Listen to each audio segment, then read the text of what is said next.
Yes. Det er faktisk super spændende, så det er gode på spidshøre. Ja. Det her det er stadig af brugsforening, og den er flyttet fra en lille landsbyby, der hedder Sundby, som ligger på Falster. Og det var en lille bys eneste butik på det tidspunkt, og det var både vigtigt socialt og lokalt.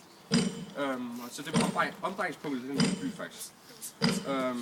Den blev erhvervet til Frilandsmuseet i 90'erne, men den åbnede først op i 2003 til fremvisning.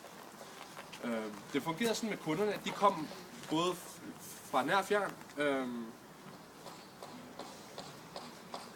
er ikke lige, hvad her. De kom både fra nær og fjern.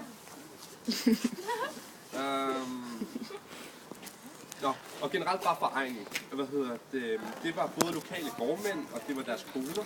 Og så var der en der ugifte herregårdskarle, der kom fra godset i Vennerslund. Så hvor Vennerslund lå, det ved jeg ikke, men det var det i hvert fald.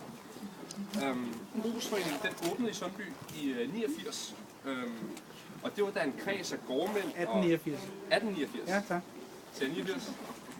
1889, da en kreds af både gårdmænd og den lokale skolelærer, de gik sammen. Og så stiftede de den her brugsforening. Stadig er brugsforening. Det her det er dårlig bygning, de åbnede i. De startede med at være i små, lokale, tømte gårdbygninger. Og den her, den besluttede man sig for at bygge i 1907, fordi man brugte mere plads. Og dengang var det jo både flot og moderne butikslokale. Og så er der kælderlager, så vi kan se dernede. Der var kælderlager. Og så var der et rum til de ansatte, til en af de ansatte, som kunne bruge der, ligesom styrsteder. Det var en uddelerbolig. Og der var en forsamlingssal til, når det var, at man skulle konferere de forskellige ting. Brugsforeningen var værdsat, og den fungerede godt. Fra 1914 til 1952, der var uddeler Henrik Hansen. Han var ansat til at passe butikken, sammen med, og hele matriklen sammen med hans kone Ingeborg. Og de er meget sjove navn, ikke? Meget gammeldags navn. Og de oplærte både ekspeditricer, og det var selvfølgelig udelukkende kvinder, der stod i kassen de første mange år i årenes løb. I 50'erne, der besluttede man sig for at ombygge den her bygning, til som den faktisk står i dag, med moderne stil, og så blev forsamlingssalen nedlagt og blev til større lager. Så der var bare lidt lager her i stedet. Det når vi nok ind og kigge på. I 62 der overtog en mand ved navn Munk, han overtog så matriklen eller posten her, og han styrede til 84.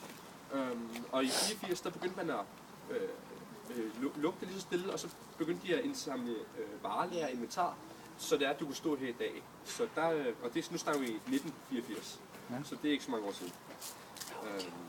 Og det skyldes, at efter 2. verdenskrig, der ramte affolkningen ligesom landet, og byernes industrivirksomheder, de gjorde, at det var meget fordelagtigt at flytte til byerne.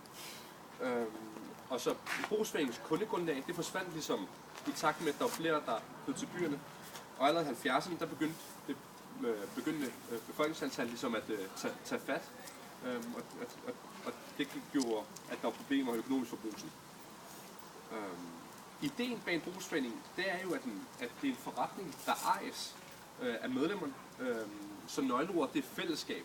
Det går, ja. Formålet er ligesom at sikre, at hele området, de får billige varer. Altså, overskuddet, det fordeles, som vi nu kender det i dag, hvis vi er medlem i Brugsen, som dividende, hvor det er, at du for eksempel, du har et medlemskort, hver gang du køber noget, så giver du dit kort, så kører det igennem, så får du 1% udbetalt årligt til at, altså 1% af alt, hvad du køber for hele året, får du udbetalt årligt, til at have mulighed for at handle ind for igen. Altså det er ikke nogen penge, du får udbetalt, det er nogen, du får, som du kan bruge i virksomheden igen. Og overskuddet, det var jo selvfølgelig, det blev fordelt i forhold til meget, hvad enkelt er købt, så vil sige procentvis. Ideen i brugsforeningen startede i små samfund, fordi ingen vil jo risikere deres private formue, så det var faktisk oplagt at gå sammen af økonomiske årsager. For at det hele fungerede, så var det ligesom et grundprincip, der blev nødt til at være i orden. Og det var blandt andet, at der var åbent medlemskab, alle måtte have lov at handle i de her brugsforeninger. Der var demokratisk styrelse. der var begrænset forrentning af medlemskapitalen. Og så fordelingen af udbyttet i forhold til omsætningen. Hvor meget man ligesom det er dividenden ude igen. Hvis vi tager i dag, så de danske brugsforeninger, de er stort set samlet i det, der hedder FDB, og det er Fællesforeningen for Danmarks Brugerforeninger. Og det er en medlemsorganisation i Danmark, som har ca. 1,7 millioner medlemmer. Så det eksisterer stadig, hvis man kalder det. Og det er en engelsk tankegang med de her forbrugsforeninger, og den opstod i England, hvor den første brugsforening blev åbnet, nord for Manchester i noget, der hedder Rockdale, i 1844. Så det var nogle år forløbende på den danske. Og det var, hvor væverne gik sammen for at købe sukker og smør og mel til fordelagtige priser. Yes. Og hvis man skal sætte det i perspektiv til i dag, så et firma, som vi alle sammen kender, Arla, det er for eksempel ejet af de danske og svenske bønder. Jeg tror, jeg føler, at jeg kommer nogenlunde rundt omkring, men hvis jeg har nogle spørgsmål, så må jeg lige stille dem. Tak. Yes. Ja, var det lige om det her, de andre har noget om det andet, ikke? Okay, tak. Må jeg lige sige 2 ting om det? Ja. Super godt, Lasse.